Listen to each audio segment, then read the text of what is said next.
Baruch Spinoza was a 17th century Dutch philosopher who believed that human misery comes from misunderstanding how the universe works. He believed that the entire universe runs on an unbreakable chain of cause and effect. Everything that happens, including those who get rich, who gets famous, and who struggles, happens exactly the way it has to. Because of this, he thought getting jealous of someone else was just bad maths. When you compare yourself to a wealthy friend, you're usually thinking something like, "That could have been me." Spinoza said that this is a complete misunderstanding of reality. Thinking that could have been me is like looking at a triangle and getting upset because it doesn't have four sides. Your current life is strict, calculated, the result of your unique genetics, your environment, and your past experiences. Wishing your life looked exactly like someone else's means that you're determining that the universe breaks its own fundamental laws just for you. He explored all of this in his book called Ethics. He wrote the book like a geometry textbook in which he used axioms, definitions, and strict mathematical proofs to explain human emotions. So in this video, we're going to use his philosophy to talk about how to stop comparing yourself to people who have more. Number 1. There are no alternate what-ifs. When you see someone who has more than you, a bigger house, a higher salary, or a better career, you naturally think, well, they made the right choices, they worked harder, and they earned it. And by default, that means that you must have made the wrong choices. Spinoza argued that this entire way of thinking is flawed because human free will is also a complete illusion. We assume that when we make a choice, we do it completely independent of our genetics, our past, and our environment. Spinoza, however, completely disagreed. To him, the universe isn't some playground of independent choices. It's a massive, unbreakable chain of cause and effect. Spinoza famously compared human beings to a rolling stone. Imagine a stone kicked down a hill. Halfway down, it suddenly wakes up and gains consciousness. It realizes that it's moving, but it's got no memory of the kick. Because it can feel itself rolling, the stone proudly concludes, "I am choosing to move." Spinoza said that we're like that stone. We think we're making independent decisions, but we're just reacting to our genetics, childhoods, the economy, and the exact chemical state of our brains on any given day. Think about a former classmate who just achieved massive financial success, while you feel stuck in the exact same place you were 5 years ago. Your immediate thought is probably, we started at the exact same starting line in the exact same classroom, so I should be where they are. But Spinoza would point out that you're looking at two different chains of cause and effect that separate you both. First, there's your chain, your specific genetics, your childhood experiences, your unique brain chemistry, and the exact sequence of events that led up to where you are today. Then there's their chain, their specific genetics, their unique risk tolerance, the subtle encouragement they got from a parent when they were 7, or the random mentor they met on a Tuesday afternoon. You were two different stones kicked down two different hills. Expecting your life to look exactly like theirs is planting an apple seed and getting upset that it didn't grow into a giant oak tree. If you walk into a forest and see a towering oak tree standing next to a tiny, struggling sapling, you don't look at the sapling and call it a failure. You recognize that the larger tree has had more time, better soil, more sunlight, and deeper roots. You accept both these trees exactly as they are because you understand cause and effect. Spinoza is just asking you to look at human beings with that exact same logic. That person who has more than you didn't just magic their success into existence out of nowhere, and more importantly, your current situation isn't a deep personal failure. Now, does this mean you haven't made any bad choices? Well, of course not. Everyone's made bad choices. You might have taken the wrong job, or trusted the wrong person, studied the wrong subject, or wasted years of your life doing absolutely nothing. But Spinoza's point is that given exactly who you were at that specific moment in time, given your level of maturity, the information you had available, and the exact state of your brain on that day, you couldn't have made any other choice. If you rewound the clock 1,000 times under those exact same conditions, you'd make that exact same mistake 1,000 times. You are exactly where your specific chain of causes brought you. And once you accept that, you can let go of the guilt, drop the comparisons, and focus entirely on what to do next. Number 2. Ignore the scoreboard. We spend a massive amount of our lives suffering because we keep measuring our jobs, our bank accounts, and our lives in general against some giant invisible scoreboard that society has placed in front of us. But Spinoza points out that that scoreboard does not exist. He argued that concepts like good and evil or perfect and imperfect aren't real properties of the physical universe. You can't put perfection under a microscope. You cannot weigh success on a scale. Spinoza said that these concepts are merely fictions that we create in our own minds the moment we start comparing two things to one another. Nature has no measuring stick. A mountain isn't necessarily better than a valley. A tiger isn't particularly more successful than a deer. They just exist. The universe simply is, without judging or ranking any of its parts. Yet, humans often forget this. When we see someone living in a sprawling multi-million-dollar mansion while we're living in a small one-bedroom apartment, we automatically assume the mansion is objectively better and that the person living in it is winning at life.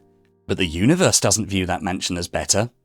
The universe just sees bricks, glass, and wood arranged in a specific pattern, taking up a little bit more space than the concrete and steel of your apartment. The only reason that mansion seems better to you, and the only reason it makes you feel like a failure, is because you accepted some rule that people just made up out of thin air. Once you stop treating society's opinions like they're actual laws of physics, you start to realize that there's no universal standard that you're failing to meet.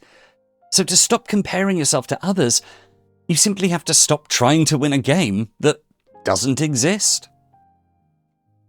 Number 3. Understanding the one substance. Most of us look at the world and see billions of separate, disconnected things. You see yourself as an isolated individual, totally separate from your neighbour, your co-workers, and, well, me. Spinoza said that this is a total illusion. He was what philosophers call a monist, meaning someone who believes that everything in the universe, including mind and matter, is just a different expression of the exact same unified whole, which he called the substance. He argued that everything in existence, every person, every animal, every planet, isn't a separate object, but just a temporary expression of that one single substance. And these temporary expressions he called modes. Think of the ocean as Spinoza's one substance. As the water moves, it creates millions of individual waves. For a few seconds, a wave looks like a completely separate, independent thing. But it isn't. It's just a temporary shape that the ocean is taking. In this metaphor, the waves are the modes. Similarly, you and the person you're comparing yourself to are just two waves on the exact same ocean. You're both just temporary expressions of the exact same underlying fabric of nature. Imagine you're an instrumentalist playing in a large orchestra. You play the flute and somebody else plays the violin. If you're stuck in the illusion of being separate, you might sit there feeling insecure because the violinist gets more solos or more applause than you do. You view them as a competitor, taking attention away from you. But if you step back and look at the reality, you realize that you're both just different expressions of the same piece of music. The flute and the violin aren't fighting each other. They're just different modes of the exact same song. And this precise idea applies to wealth as well.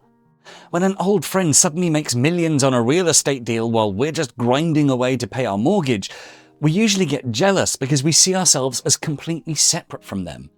We picture the world as a giant room full of disconnected people fighting over some limited pile of cash. But when you look at it through Spinoza's lens, you realize that you and your friends are just both different expressions of the same universe. And those millions of dollars? They're just a temporary pile of resources the universe gathered in one spot for a little while. Think about your own body. Right now, there's way more blood pumping through your heart than through your pinky finger. But you don't think your pinky finger is losing the battle. You know it's part of the same connected body. And it works the exact same way with wealth. The universe just moves its resources around at different times. Your friend's massive bank account doesn't mean that you are falling behind. It just means that the universe is expressing itself differently in that spot right now. Number 4. Find your Conatus. At the very centre of Spinoza's philosophy is a concept he called Conatus. He defined this as the deep built-in drive that every single living thing has to preserve its own existence and expand its power. A tree's Conatus is that stubborn push to drive its roots deep into the ground for water. A tiger's Conatus is its raw instinct to hunt and stay alive. For plants and animals, this drive is just about physical survival. But for humans, it goes deeper than just staying alive. Your mind and body are built from a one-of-a-kind combination of biology, genetics, and past experiences. Because your exact makeup has never existed before in the history of the world, the things that give you energy and expand your power will look very different from the person standing next to you. Take a loud, crowded room, for example. An extrovert's Conatus feeds on that social interaction. The longer they stay, the more energized and powerful they feel. But for an introvert, that exact same room exhausts them. They expand their power and feel most alive when reading, creating, or having a quiet one-to-one conversation. The room itself isn't objectively good or bad, it just interacts completely differently with their unique natures. A fish explores the world by swimming, a bird does it by flying. A fish doesn't waste time feeling bad that it can't build a nest in a tree, it just gets on with being a fish. But when you get caught up envying someone else, you aren't just staring at their bank account or their status, you're trying to abandon your own nature in order to copy theirs. Let's say you have a friend who thrives in the hyper-competitive world of corporate finance. Their nature is fueled entirely by high-stress, cutthroat negotiations and 80-hour weeks. But you're a creative person. You need deep focus time to build things from scratch and a flexible schedule. If you sit around agonizing over the fact that your finance friend makes 3 times your salary, you're assuming that what feeds their nature will also nourish yours. You're trying to force someone else's way of being onto your own, and it will always make you miserable. To stop comparing yourself to others, you have to get brutally honest about what makes you thrive. Once you figure that out, pour all your energy into growing it rather than trying to be a second-rate version of somebody else. Number 5. Focus on active emotions. Spinoza split our emotions into 2 groups, passive and active. Passive emotions, which he called passions, are triggered by external forces that you don't fully understand. For example, if someone cuts you off in traffic and you instantly get furious and let a complete stranger ruin your morning, that is a passive emotion. When you have a passive emotion, you're just reacting blindly to the outside world. Active emotions, on the other hand, come from you. They happen when you use your own logic and reason to understand the world clearly, and you act based on that understanding. If that same car cuts you off, but you use reason to realize the driver might be rushing to an emergency and that yelling won't change the past, you can simply let it go and keep your peace of mind. When you have an active emotion, you are in the driver's seat. Spinoza pointed out that jealousy and comparison are the passive emotions.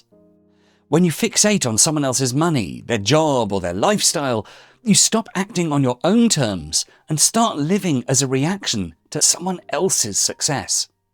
Imagine your friend who has the perfect marriage or relationship.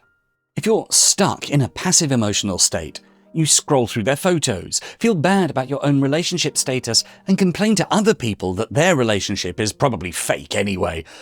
In this scenario, another person's romance is controlling your nervous system. You're acting on what Spinoza called inadequate ideas, meaning that you're confused and just reacting to the surface level of things. However, if you switch to an active emotion, you look at the same relationship, but you use reason instead of just reacting. You realize your peer's marriage is just the result of a long chain of past events, genetics, and timing. You realize that getting angry at someone else's partnership makes no logical sense.